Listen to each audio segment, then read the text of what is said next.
आवाज में इतनी बुलंदी हो भोपाल में टक्कर लेके दिल्ली पहुंच जाए। बोलिए वृंदावन बिहारी लाल की, राधा रानी की, संत समाज की, जखमौली पंचायत की जनता की, कछवाए घाट की, जम्मल घाटी की, सब भक्तों की, सब संतों की। और तो पहुंच जाएगी। मनसा पूर्ण हनुमान जी का सिद्ध दरबार है। भोले बाबा भी विराजित हैं। सबसे पहले उनके श्री चरणों को साष्टांग दंडवत करता हूं। भागवत मंच को साष्टांग दंडवत करता हूं। परम पूज्य व्यास जी आचार्य श्री संतोष कुमार शास्त्री जी संडोस वाले,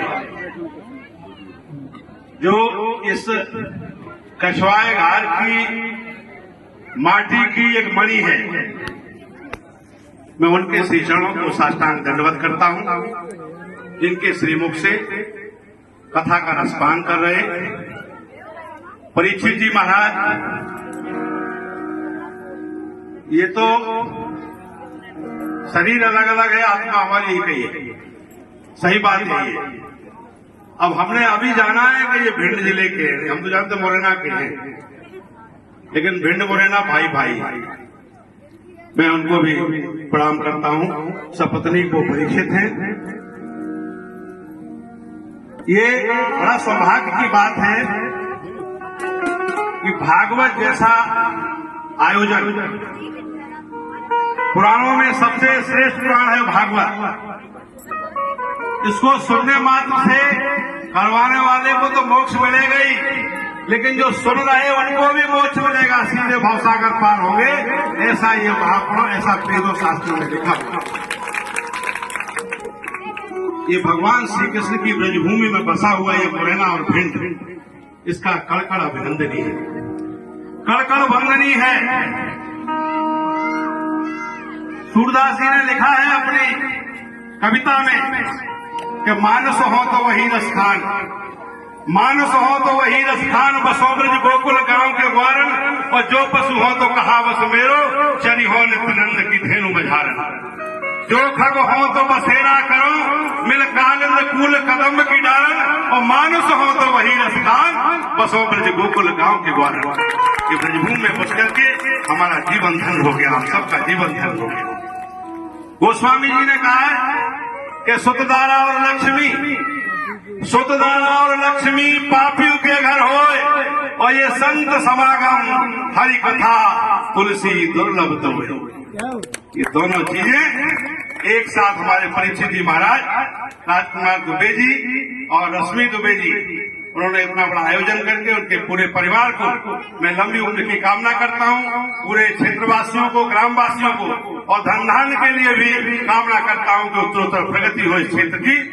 और अब जो बताओ नेतागिरी के भगवत चर्चा, नेतागिरी जो मंच पे भागवत का मंच है, मैं निवेदन करूंगा शास्त्री जी से कि 2-5 मिनट का समय जरूर लूंगा। भाव बिना सब होती कथा, क्या प्रधान है? भाव, भाव प्रधान है।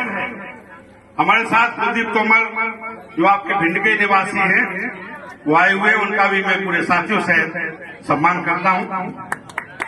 भाव बिना सब होती कथा, भाव है। बाजार में जाते सरसों बेचवे, बाजरा बेचवे, तो पहले कहा तो सेठ जी भाव बताओ क्या है। भाव अच्छा होना चाहिए तो सब कुछ अच्छा है। भगवान श्री कृष्ण सुदामा जी के कुछ क्षण का मैं आपको कहना चाहता हूं, जिसमें भाव प्रधान है।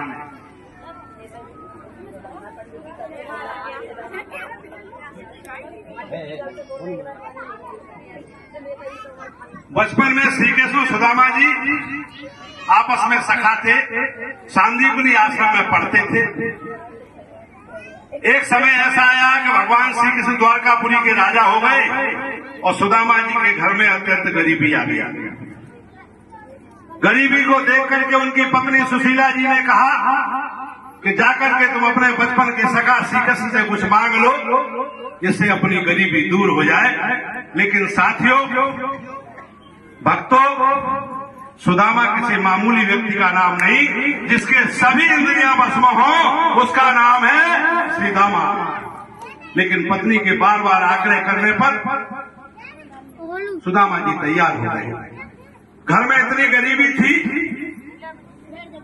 हमारे भारत की ऐसी संस्कृति है कि जब किसी मित्र के रिश्तेदार के दरवाजे जाते हैं तो कुछ न कुछ लेकर के जाते हैं। तो सुदामा जी के पास कुछ नहीं था। एक मिट्टी के बर्तन में सुशीला जी के पास कुछ चावल पड़े हुए थे, उन्होंने एक पुटड़िया में बांध करके सुदामा जी को दे दिए। भाव प्रधान है भक्तों, भाव प्रधान है। सुदामा जी पुटड़िया अपने दाम के राधे श्याम सीताराम कहते हुए द्वारकापुरी के लिए चल दिए। द्वारकापुरी के लिए चले जाते, जाकर के जब द्वारकापुरी पहुंच गए तो कृष्ण के महल को देख करके चकित होने लगे, चकित होकर के देखने लगे और द्वारपाल से ये कहा कि जाकर के कृष्ण को बता दो कि तुम्हारे बचपन के सखा सुदामा जी आए हुए। तो द्वारपाल ने देखा कि जीर्ण शीर्ण हालत में कौन सा व्यक्ति है जो भगवान को अपना सखा बता रहा है। लेकिन दोबारा आग्रह करने पर द्वारपाल जाकर के कृष्ण से क्या कहता है, भाव प्रधान है कि शीश पगाना धगातन में, शीश पगाना धगातन में प्रभु जाने को आए बसे गई ग्रामा, और धोती फटी सी लटी दुपटी और पाए पाहन की नहीं सामा,